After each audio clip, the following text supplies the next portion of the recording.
And welcome to The Bond. Today we're going to be doing something just a little bit different. We're going to bond with behind-the-scenes filmmaker Raouf Zaki. He has made a production with a working title of Son of the 11th Hour. It's a Christian psychological thriller. It explores sort of moral choices which people make under extreme pressure, and it makes you, as the audience, question what choices you make and the consequences of those decisions. So this is inspired by an event that happened in Libya in 2015. We're going to be meeting some cast and crew as the film is still under production, so I have not yet seen it. And when it's ready, I think you will really like it. We're going to be visiting both behind the camera as well as in front of the camera people, so that you understand why they decided to join this production and bond with the storyline. So let's go ahead and meet our first person. I can free you, and you join us. But you must pass a little test. Then you will be my soldier. We came to Libya to feed our families. If we deny God in front of man, He will deny us in heaven.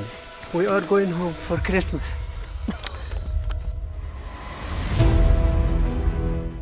So Nadim, tell me, it looks like it's busy. You've got lots of people around you. That's right. You just had to deal with the leaf blower helicopter. Yeah, I'm still I'm still coughing up some dust. Some dust, yeah. So got it done. Tell me about some of the ways that you get prepared for this role. We're going to finish up later. I guess so. Because it's a busy set.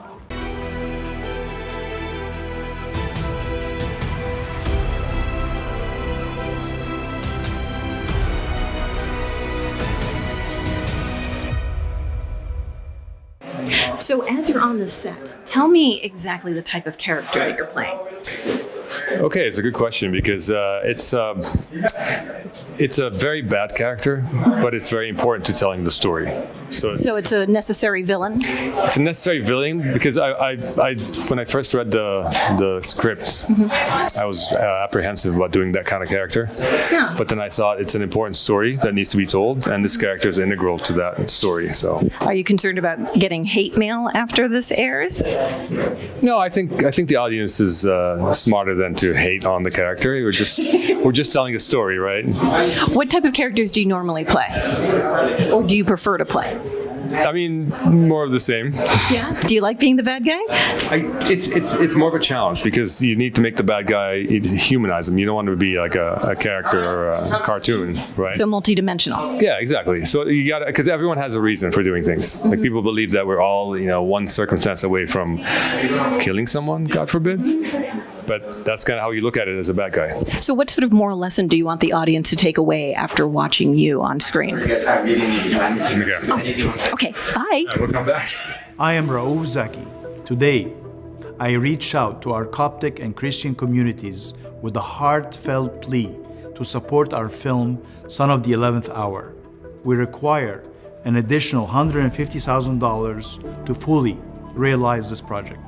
A story that commemorates the 10th anniversary of the ultimate sacrifice made by the 21 martyrs. This film is not just a reflection of their courage, it's a celebration of faith that we want to share across the world. Please join us in honoring their legacy by supporting this film through our website. Every contribution brings us closer to preserving their memory and sharing their profound faith with the world. May God bless you abundantly.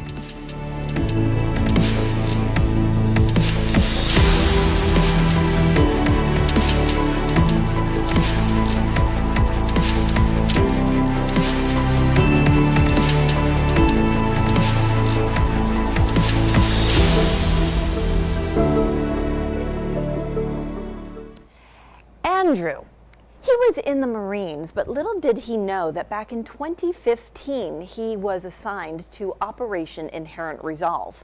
Now, this operation was a multinational military intervention in order to deal with the issues and combat ISIS. It happened mostly in Iraq and Syria. However, the entire mission was to support the intervention of ISIS, and this included where it might pop up. And in this particular case, there is an instance in Libya. So we wanted to go ahead and have an example of a Christian hostage who was taken from Egypt. These are people who were just looking for work. They were lured into Libya as construction workers and tried to just have an honest day's work so they could send money back to their family in Egypt. However, ISIS leveraged this, and they managed to kidnap them and take them as hostages. Then ISIS used this new platform called social media back in 2015, and they broadcast a rather gruesome video. They did this for shock value. Now, CNN reported on it back then, and we also know that Egypt condemned this video, and they acted with international support. That means that Egypt actually responded when ISIS thought that they would cower. So even though ISIS's intention was to demonstrate their superiority, what happened was they triggered a unified retaliation. And this movie is actually addressing that story. So although Operation Inherent Resolve focused on more events that happened in Iraq and Syria, it covered this situation. So the person that we're going to be meeting today was actually part of that operation. They addressed a threat where they were inspired by the attack on the Twin Towers in New York back in 9/11. The Washington Institute actually had an article about the policy of the analysis of how Egypt responded. And they identified that Egypt shared a coalition, and so Egypt was covered underneath the United States-led coalition against ISIS. This means the actions of Egypt actually addressed what happened to those captured Egyptians in Libya. Andrew actually also represents what a lot of military veterans have gone through. He was inspired to become a Marine, but now as a former Marine, he needed to transition from a military life to a civilian life. And what he wanted to do was try his hand as a production assistant. So when he saw the opportunity to actually join the making of a film that would address something that was so close to his own personal life and his experience as a Marine, he definitely jumped at the chance. Right now, he is an on-set weapons master, which will help create both safe and realistic scenes involving weapons, as this film uses a different version of the story of actual events. He also might have a couple of parts on camera because his exposure to Operation Inherent Resolve actually gives him a unique perspective, which translates on camera, on set. Now, you'll notice he's wearing a t-shirt, and on that t-shirt it says, "Never forget." That's an ode to his, the event that triggered his desire to enter the Marines in the first place. You'll also notice that he has a flag on one of his sleeves, which is backwards. The reason for that is it's supposed to represent a flag on a pole being ridden into battle. It's a flag in reverse. This signifies that the wearer of that flag is charging into battle unaware, unafraid, and moving forward, ready to greet a challenge and not even retreating. This flag appears to symbolize that. It is different than a flag being upside down. So a flag upside down actually resembles something in distress. But the flag that Andrew has on his shirt indicates someone who is ready to charge into battle, accept the challenge in a patriotic manner. So with that, let's go ahead and meet Andrew.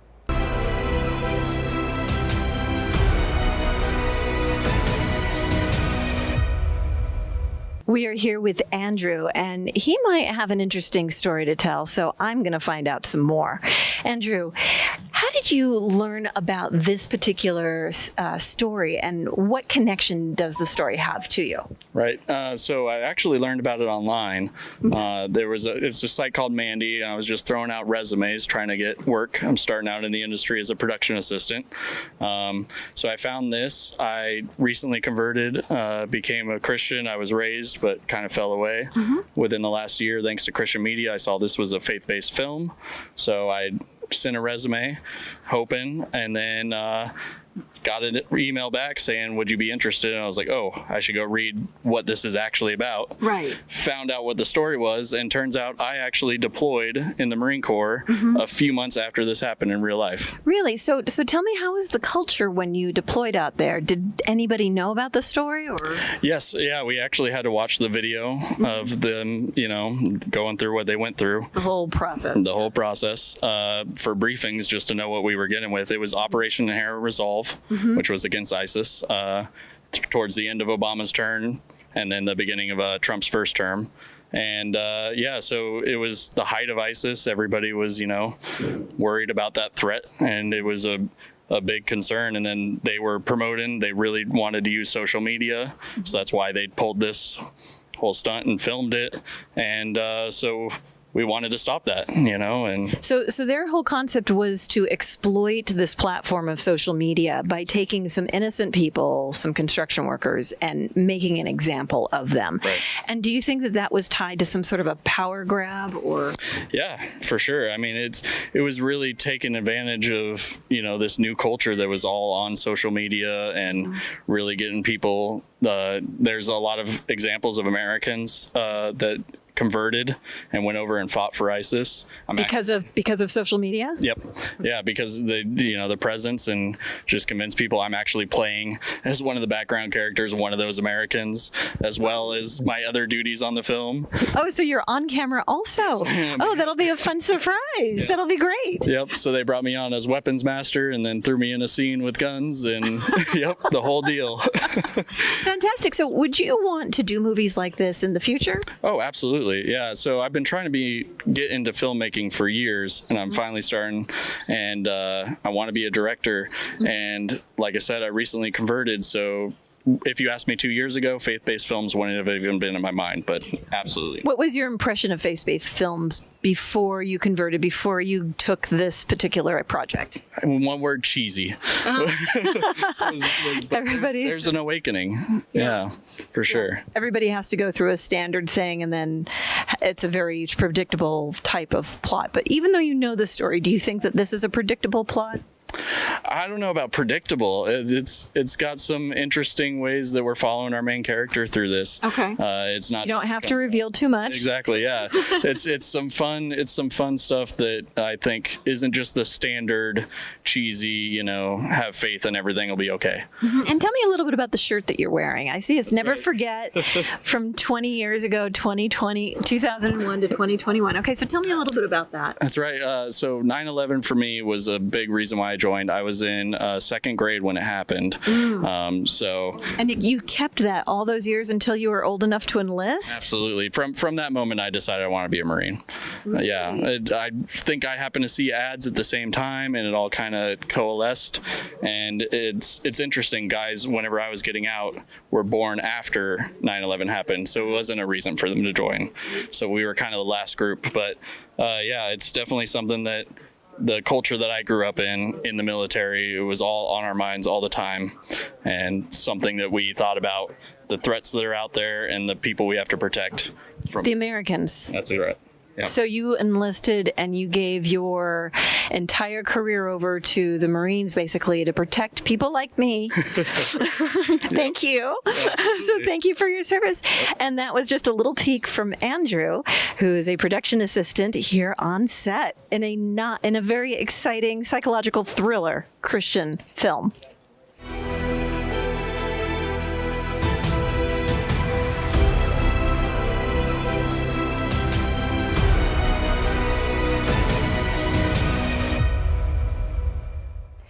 Next, let's meet Shadi. He's a cosmetic doctor who injects Botox by day and steps in as the bad guy actor by night.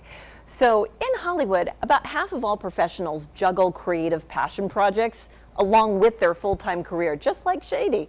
And he demonstrates that you don't have to choose one calling just to follow another. So this set was hot, dusty, very busy. It was hard to grab a member of the cast or crew, so we were very lucky that I could get him for just a brief minute or two before the dust was kicked up by a helicopter landing. So let's go ahead and meet Shadi.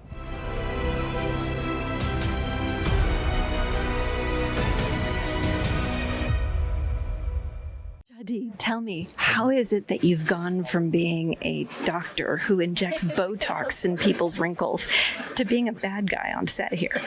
Well, I'm just acting as a bad guy. I hope I'm not a bad guy in reality.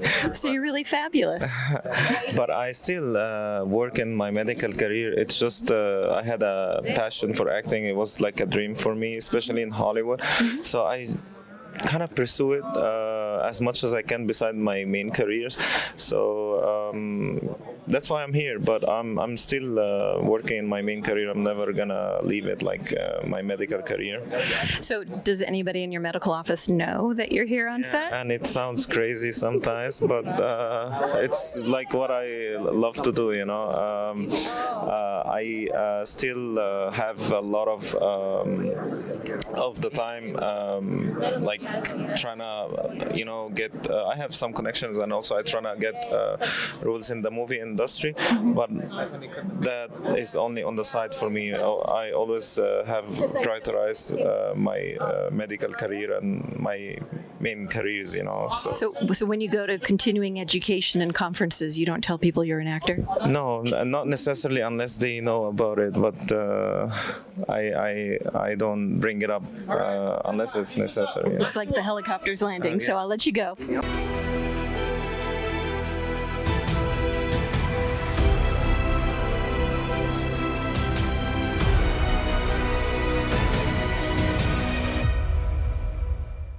Now let's meet Omieta. He's playing the man from Ghana. Now he's a Nigerian-born actor guided by Christian faith.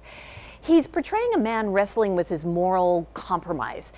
And his message to the audience is that God's path for you might seem a little obscure, but God's will guide you to your ultimate destination. So both the character and the real actor actually demonstrate this sort of perspective, that God will meet you where you are.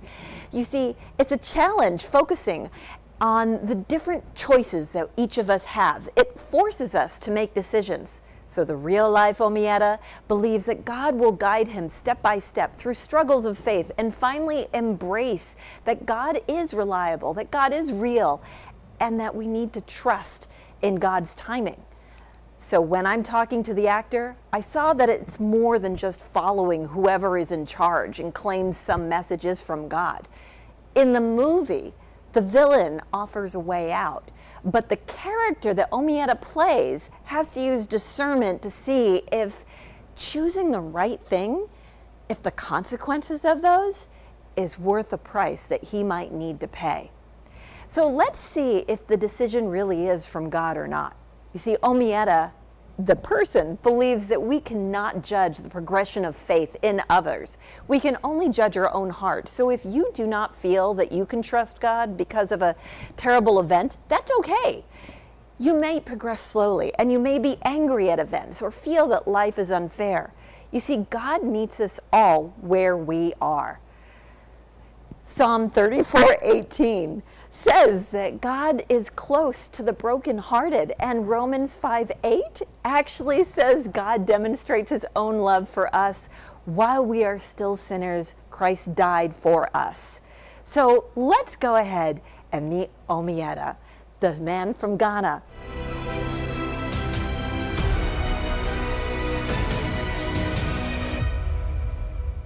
Omieta, it seems like you're in the middle of a really busy scene. Can you tell me a little bit about what type of character you play and why this scene is important? The character I play is a character who is torn between being a decent human being and saving his own life. And I feel like that is a conundrum that everybody goes through. You know, it's like you could go out of your way to help other people, or you could preserve your own life, you know. And my character is one that like battles throughout the conundrum throughout the entire movie. And this scene is important because the character that we're about to meet, the other character we're about to meet, he's, let's just say, a very powerful part of The story. Okay. And Well, let's leave that to be a bit of a surprise. Yeah. So tell me a little bit about your name. It means what? my real name, Omieta, it means the will of God or God's will. And so how do you think that God's will brought you to be the character in this particular movie? This is a very difficult subject to handle. So what thoughts do you have on that? Do you think God led you here? I like to think every step I've taken in my life has been due to God's, special providence, glory and everything, because there's nothing that I've done without God. I was born and raised Christian, and I had like a little battle with my faith for a time, but as I've grown older, it's become something I've depended on a lot more. So everything that happens to me in my life, I kind of just chuck it up to God's will. So when you said you had a battle with your faith, what was it that made you decide that God was real for you? Well, the older you get, and you're not living or depending on your parents as much, you kind of go through life a lot more, you deal with a lot of situations. And I feel like when I finally decided to just give it to God, let it be in God's hand, things started turning around, and I was like, well, I have no other choice but to believe that it's God's will, so that's kind of what led me there. And it's also nice to have something to believe in, it's like we're on a rock flying in the middle of nowhere in space, like what rock from the sun. Yes, like what is that? That's just such a miracle on its own. So I just feel like having I just feel like having that to lean on, it's a good way to live life. So do you have any message that you'd like the audience to get from your character when they see it on the big screen? I wouldn't say that. What do you want them to walk away with? Especially because it took me a period of time to finally come into my own faith, which is something I think is similar with this character. Right.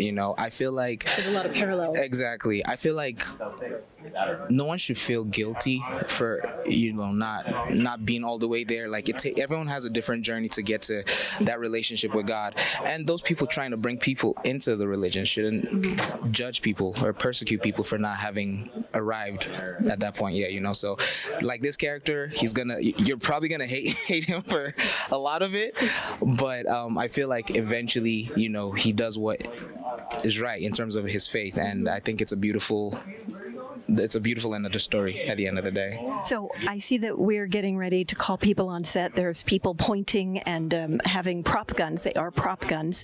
And the lesson that we have learned from Omieta is that God's will can be for you. Your path may be circuitous. It may be not direct point A to B, but you will eventually get to your destination. Is that right? That's perfectly said. Good day.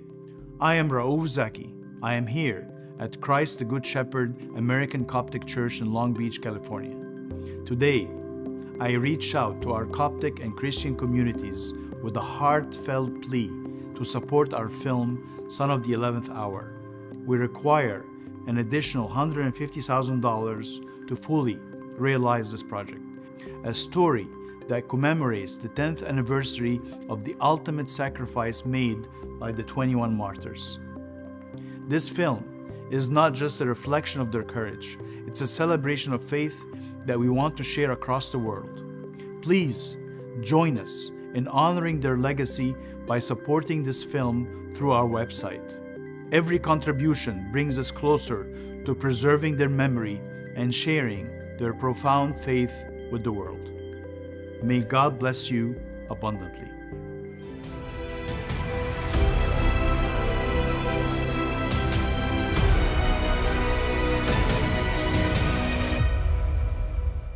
Karim is the loving product of a French Christian and an Arab Moroccan Muslim. And when he grew up, he actually fell in love with a Korean. He was drawn to help with this movie because of the message of peace and harmony. Karim himself embodies the need for harmony, and he urges us all to reject extremism and foster tolerance because these are skills that he honed on the school playground when he was a child. If it does not harm you, make an effort to understand why the other person holds that belief, because his goal is to make others feel comfortable, and maybe that should be our goal too.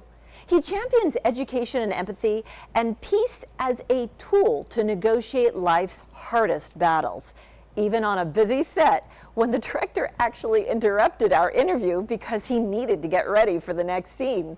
You see, every minute was used, and there was lots of things happening at the same time. So let's go ahead and meet Karim.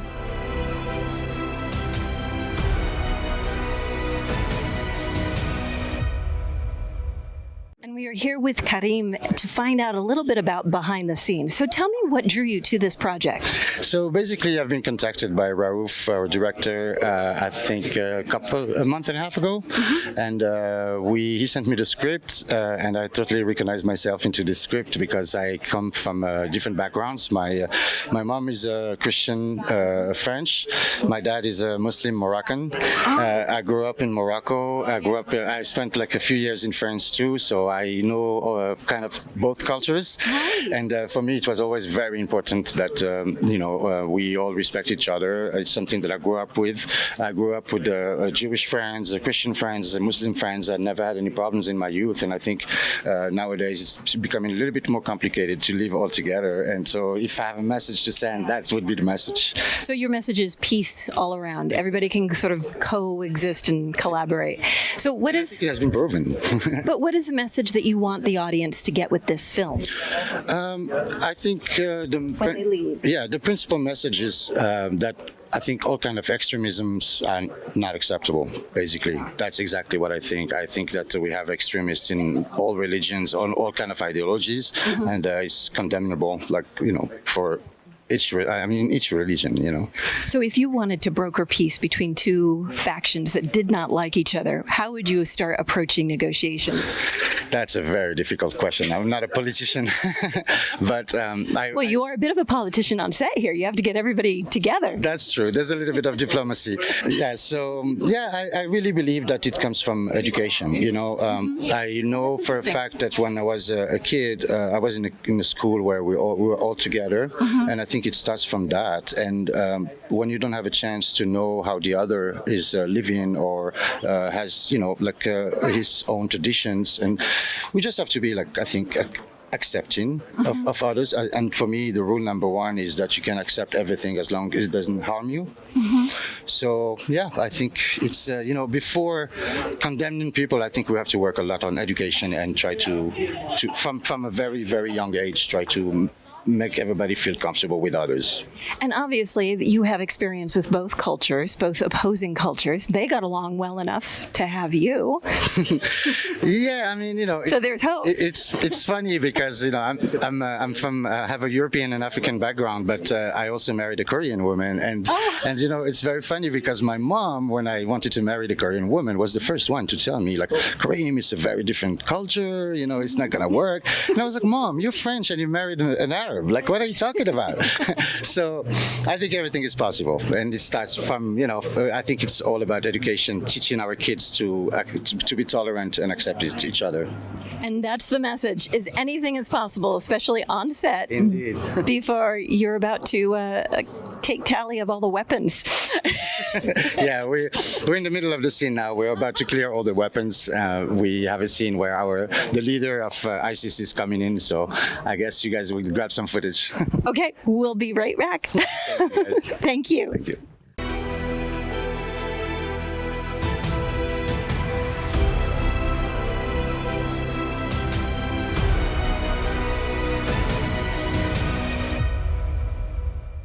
And that's going to be the wrap for episode 1 of 2. So stay with us, because next time we're actually going to meet Zaki. Raouf Zaki is the mastermind behind this entire production. You will definitely want to catch that interview, because he has a very interesting insight that you won't want to miss. So until we bond again, and tune in next time to part 2.